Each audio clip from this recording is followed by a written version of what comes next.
जनजाति क्षेत्रीय विकास मंत्री बाबूलाल जी खराड़ी ने की प्रेस वार्ता। हमारा उद्देश्य देश सबसे पहले। हमने राष्ट्रहित में कई बड़े काम किए। हमारी प्राथमिकता गरीब के घर तक पहुंचे शुद्ध पेयजल, बिजली और सड़क। उदयपुर, 30 अगस्त। प्रदेश के जनजाति क्षेत्रीय विकास मंत्री श्री बाबूलाल खराड़ी ने कहा कि हमारा उद्देश्य देश सबसे पहले है। प्रधानमंत्री श्री नरेंद्र मोदी के नेतृत्व में केंद्र सरकार ने राष्ट्रहित में कई बड़े काम किए हैं। इनमें राम मंदिर निर्माण, धारा 370 हटाने जैसे कई काम शामिल है। मंत्री खराड़ी ने कहा कि मुख्यमंत्री श्री भजनलाल शर्मा के नेतृत्व में राज्य सरकार पूरी संवेदनशीलता के साथ कार्य कर रही है। गरीब के घर तक शुद्ध पेयजल, बिजली और सड़क समय पर पहुंचे, यही हमारी प्राथमिकता है। जनजाति क्षेत्रीय विकास विभाग भी इस दिशा में पूरी लगन से जुटा हुआ है। कैबिनेट मंत्री श्री खराड़ी शुक्रवार को शहर के पारसमहल में प्रेस वार्ता को संबोधित कर रहे थे। उन्होंने कहा कि मीडिया पर आम जनता का भी भरोसा है और सरकार का भी। वे समग्र लोकहित से जुड़ी हर छोटी बड़ी चीजों को बड़ी बारीकी के साथ सामने लाते हैं। उन्होंने विभिन्न समसामयिक विषयों पर चर्चा करते हुए कहा कि डिलिस्टिंग जरूरी है क्योंकि इससे दोहरा लाभ न मिल पाएगा। इसी प्रकार उन्होंने ग्रामीण क्षेत्रों के स्कूलों, आंगनवाड़ी केंद्रों की क्षतिग्रस्त हालात को सुधारने की दिशा में CSR, DMFT आदि मदों का उपयोग करने की भी प्रतिबद्धता जताई और कहा कि सरकार की मंशा है कि जनजाति अंचल में समस्त साधन सुविधाओं और विकास योजनाओं का पूरा लाभ मिले। हमने जो कहा वो किया है। मंत्री खराड़ी ने कहा कि अंत्योदय ही सरकार का सपना है और इसके लिए सरकार प्रभावी कार्य कर रही है। उन्होंने कहा कि हमने जो कहा वो किया है। हर वर्ग को साधते हुए विकास के कई आयाम स्थापित किए हैं और जनहित को ध्यान में रखते कई बड़े फैसले लिए हैं। पहली कैबिनेट बैठक में गैस सिलेंडर को सस्ता कर महिलाओं को राहत प्रदान की। धरती पुत्र के सम्मान को ध्यान में रखते हुए किसान सम्मान निधि को क्रमवार दोगुना करने के प्रयास किए जा रहे हैं। लोकतंत्र की प्रामाणिकता के लिए मीडिया की आवश्यकता महत्वपूर्ण है। हमारा स्वप्न अंतिम किनारे पर बैठे व्यक्ति का उदय करना है। हम जो कहते हैं वह करते हैं, बल्कि उससे ज्यादा करते हैं। तारांकन मेवाड़ को दी बजट में कई सौगातें। खराड़ी ने कहा कि मुख्यमंत्री श्री भजनलाल सरकार के नेतृत्व में राज्य सरकार के बजट की विपक्षी दलों ने भी तारीफ की है। मेवाड़ क्षेत्र की विशेष आस्था के केंद्र कमलनाथ महादेव को विकसित करने का बीड़ा हमारी सरकार ने उठाया है। महाराणा प्रताप सर्किट बनाकर कई स्थानों का विकास कर रहे हैं। उन्होंने कहा कि बांसवाड़ा डूंगरपुर के जनजाति महानायकों से संबंधित स्थानों का भी विकास किया जाएगा। उन्होंने गोविंद गुरु, संत मावजी, डूंगर बरंडा, बांसिया चरपोटा, ननाभाई, कालीबाई आदि का स्मरण भी किया। देश की अर्थव्यवस्था हो रही है सुदृढ़। उन्होंने कहा कि देश में पेयजल की बड़ी समस्या को देखते हुए केंद्र की हमारी सरकार ने जल जीवन मिशन की शुरुआत की। इसका परिणाम यह आया है कि आज गांव ढाणी के घरों तक नल के माध्यम से जल सुलभ हो रहा है। 2014 के बाद से दुनिया भर में देश की जो साख बढ़ी है वह किसी से छिपी नहीं है। मोदी जी के नेतृत्व में देश आज दुनिया की 5वीं बड़ी अर्थव्यवस्था है और वर्ष 2029 तक देश दुनिया की 3री बड़ी अर्थव्यवस्था बनने जा रहा है। प्रधानमंत्री जी का सपना है कि वर्ष 2047 तक भारत विकसित राष्ट्र बने और दुनिया की सबसे बड़ी अर्थव्यवस्था। ये वकील भी है और ये आवश्यक भी है, क्योंकि जोधपुर जाना ये गरीब आदमी के लिए संभव नहीं है और जा भी नहीं पाता है। कुछ सक्षम लोग जाते होंगे लेकिन नहीं जा पाता है। और यहाँ पूरा का पूरा जनजाति बाहुल्य क्षेत्र है, इसलिए मांग जायज है। हम निश्चित रूप से माननीय मुख्यमंत्री जी को कह करके और यहाँ पर भेज खुले, ऐसा हम प्रयास करें। मंत्री जी, 2 प्रश्न वैचारिक रूप से भी करती है और करके कहती है कि इस प्रकार से आप बोलो, इसलिए वो कहते हैं। और आदिवासी परंपरा से हिंदू है, हिंदू रहेगा। नहीं किया हमने आयुष्मान जो देश के प्रधानमंत्री जी का सोचा सपना था, क्योंकि चिरंजीवी तो केवल राजस्थान में लागू थी और राजस्थान का व्यक्ति गुजरा जाएगा तो उसका इलाज कैसे होगा। तो हमने उसको आयुष्मान भारत में कन्वर्ट की, जिसके कारण से उस व्यक्ति का इलाज गुजरात भी होगा तो मध्य प्रदेश भी होगा, अन्य प्रदेशों में भी होगा। अब आपने ये कहा कि कुछ बीमारियां उसमें कवर नहीं है, ये तो पहले भी था, पहले भी कई बीमारियां तो कवर नहीं थी, लेकिन आपने ये बात कही है में आने के बाद में और कम हो गई थोड़ी। मेरा ये हाँ, निश्चित रूप से हम देखेंगे, उसकी समीक्षा करेंगे, तब लगेगा तो उनको कवर कर लेंगे। लिमिटेशन ज्यादा हो गई इसके अंदर, लिमिट कम कर दी, लिमिट कम कर दी ना। हाँ, तो अगर जैसा अनुभव आएगा तो लिमिट ही बढ़ाएंगे। धर्मांतरण के डीलिस्टिंग का देखिए, डीलिस्टिंग का इशू बहुत आवश्यक भी है, क्योंकि आप और हम सब जानते हैं कि जो धर्मांतरित हुए उन्होंने अपनी आस्थाएं छोड़ी, और आरक्षण में व्यवस्था यही है कि जो अपनी आस्थाएं छोड़ता है, रीति रिवाज छोड़ता है, वो आदिवासी नहीं रहा। जो ईसाई बन गया उसने क्रॉस लटका दिया, वो न पूजा पद्धति में विश्वास करता है, न अपनी आस्था में विश्वास करता है, और वो अलग हो गया। अलग हो गया तो उसको आरक्षण का लाभ नहीं मिला। देखिए, ये बात सही है कि हमारे यहाँ चाकूबाजी हुई और भी घटना हुई, लेकिन पिछली सरकार की तरह नहीं। वो तो कार्रवाई भी नहीं करते थे। यहाँ पर पता लगता है कि यहाँ घटना हुई है तो तुरंत एक्शन होकर के उसकी कार्रवाई होती है। जिस व्यक्ति ने चाकू मारा उसी समय गिरफ्तार किया, अभी वो जेल में है, और कहीं पर भी किसी प्रकार की घटना हुई होगी तो उस अपराधी को पकड़ करके जेल में डालने का काम किया। दूसरा आपका चिरंजीवी का था।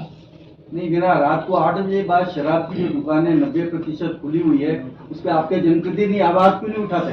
आपको अगर गलत फहमी है तो आप मेरे साथ चलिए, आज रात को 8 बजे बाद मैं दिखा देता हूँ आपको कहाँ का दारू बिक रही।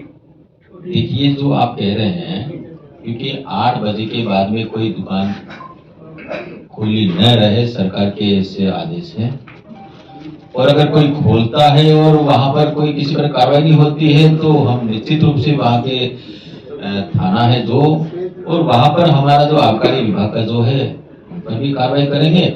लेकिन आप जो कह रहे हो वो बात भी मुझे ध्यान आ रही है कि वो दुकान नहीं खोलता है, वो पिछले दरवाजे का धंधा करता है।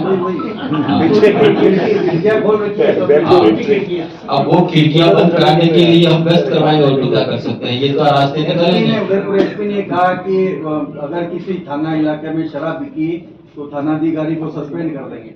उसके दूसरे दिन से ही बिक रही है शराब वहाँ पे। अब देखिए, आप कुछ रास्ते निकालोगे। इसी की वजह से क्राइम होता है। मेरा जो कहने का जो मकसद है ना, रात में जो क्राइम होता है, रात को 2-2 बजे चाकू मार रहे होंगे उनके अंदर, रात को 2-2 बजे ढाबे पे जो है वो क्राइम की घटनाएं हो रही है। देखिए, इसको मैं इसलिए नहीं मानता हूँ कि ये जो देवराज की घटना हुई वो तो दारू नहीं पीता था। नहीं, उसको अलावा नहीं, रूटीन में मैं कह रहा हूँ दूसरी घटना है। तो आप इसके पक्ष में हैं क्या? नहीं, मैं पक्ष में नहीं, मैं पक्ष में नहीं। दारू नहीं पीने का, दारू पीने के बाद तो उसका मतलब नहीं, मैं पक्ष में नहीं हूँ। कुछ लोग तो दारू पीने की शपथ दिलाते हैं। पीने की शपथ? हाँ, आपने देखी होगी, सोशल मीडिया भी चली, और शपथ दिलाने वाला भी मास्टर था। बाप आदिवासी पार्टी का नेता, अब आदिवासी और बाप एक ही है। वो केवल आदिवासी के नाम से बात करते हैं, लेकिन बात तो एक ही करते हैं।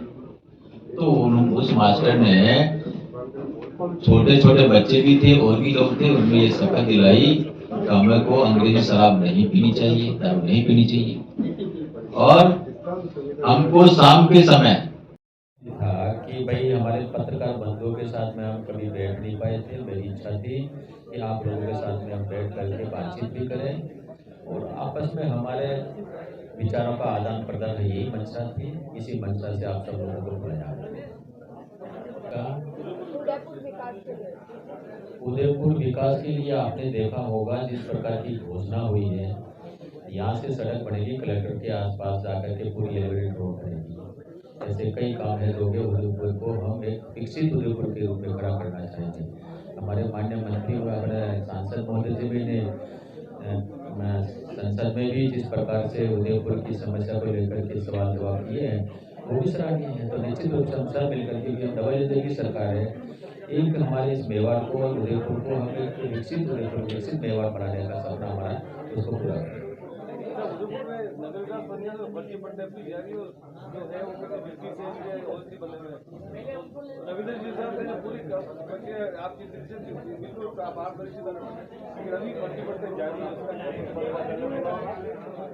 देखिए, हमारी सरकार में कहीं पर भी फर्जीवाड़ा नहीं होगा, अगर कहीं हुआ भी है तो उसको रोकने का काम करेंगे। सर देश भर में लगातार बलात्कार की घटनाएं बढ़ रही है, दुष्कर्म की घटनाएं बढ़ रही है। राजस्थान में आपकी सरकार है, केंद्र में आपकी सरकार है, क्यों नहीं ऐसे कोई प्रावधान बना दिए, ऐसे नियम बना दिए जाए, जैसे कानून बना दिए जैसे जिससे खौफ हो अपराधियों में? देखिए, निश्चित रूप से आपका सवाल ठीक है, लेकिन घटना किन राज्यों में हुई? झारखंड में हुई, झारखंड में हुई, 50 रुपए की लफ्ज या भाग नहीं था। कौन करने वाला है? कौन सा वर्ग कर रहा है? ये हमको नहीं दिखता है क्या? एक तो उसको फंसा करके उनको साथ रखा और उसकी हत्या करके 50 रुपये कर दिए, ठीक है क्या? पश्चिम बंगाल में जिस डॉक्टर की हत्या हुई, किन लोगों ने की? आपको ध्यान है क्या? मुस्लिम डॉक्टरों ने और उसकी मुस्लिम सहेली उनको बहला फुसला करके ले गई और उसके साथ सामूहिक दुष्कर्म हुआ और दुष्कर्म करके हत्या कर दी। क्या वहाँ रहने वाली सत्ता में रहने वाले लोगों की जिम्मेदारी नहीं बनती है क्या? उनको कार्रवाई नहीं करनी चाहिए क्या? इसमें देश के प्रधानमंत्री जी क्या करेंगे? ये सरकार का मुद्दा है, सरकार का व्यवस्था है, सरकार को ठीक करना चाहिए।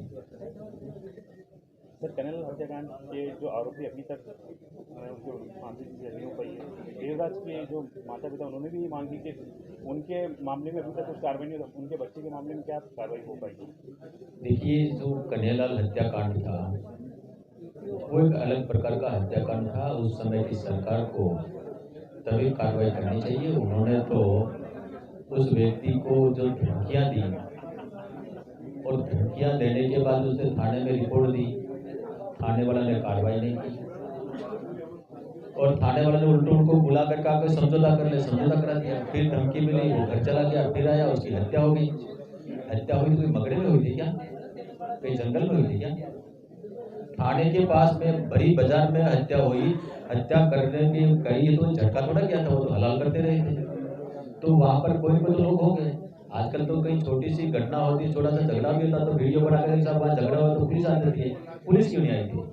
उस समय की सरकार कार्रवाई करना नहीं चाहती थी। वो हत्या करके और घर जा करके नहा धो करके निकल गए, राजसमंद तक चले गए और वहां जाके पकड़े गए। अब हमारी सरकार बनी है, सरकार बनने के बाद में चुनाव आ गए, चुनाव से अभी हम निकले हैं।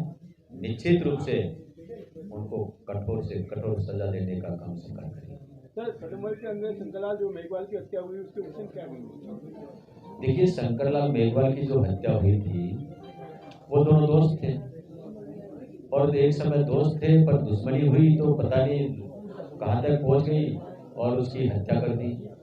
हत्या करने के बाद में खुद जंगल में भाग गया और जब पुलिस देखी, पुलिस ने देख करके उसने खुद ने अपना गला काट करके हत्या हो गई। दोनों ही मर गए, दोनों ही मर गए। तो अब हमारे पास में कुछ रहा नहीं। सर ये आपने पिछली सरकार की पूरी